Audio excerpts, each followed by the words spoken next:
cette fois-ci, je voulais redire deux, trois choses à propos de l'astrométéo, apporter quelques précisions.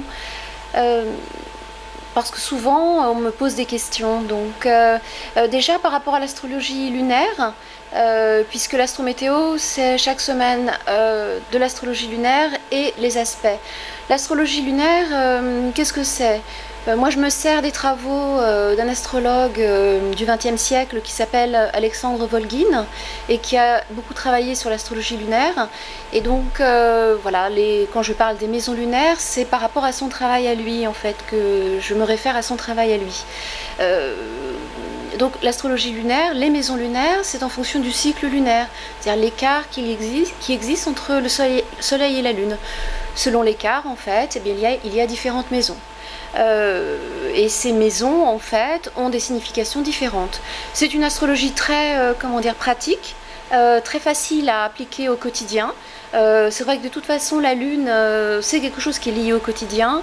Et voilà, d'une manière... En fait, il y a plusieurs sortes de maisons. Il y a des maisons favorables, ça vous le voyez en fait chaque semaine. Il y a des maisons favorables, il y a des maisons défavorables, il y a des maisons très favorables, et puis il y a des maisons neutres aussi. C'est pour ça en fait que chaque semaine, il y a des jours où en fait il n'y a rien.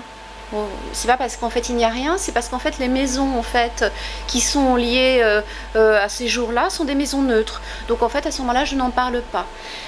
Donc voilà, c'est vrai que cette astrologie lunaire, les maisons lunaires, ben, ça concerne tout le monde. Comme je l'ai dit ou je le dis en fait au début de l'astrométéo, c'est une utilisation très simple, très basique, très pratique et moi pour l'avoir testé en fait j'ai beaucoup observé, beaucoup testé pendant un certain temps. C'est franchement une astrologie très à la fois très pratique à utiliser et qui est quand même franchement je trouve très efficace et il est quand même bon quand on a quelque chose à faire, un rendez-vous.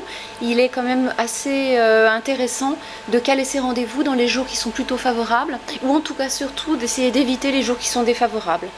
Quant aux jours neutres justement, bah, à ce moment-là, bon, il y a quand même, on peut faire à peu près on fait ce que l'on veut.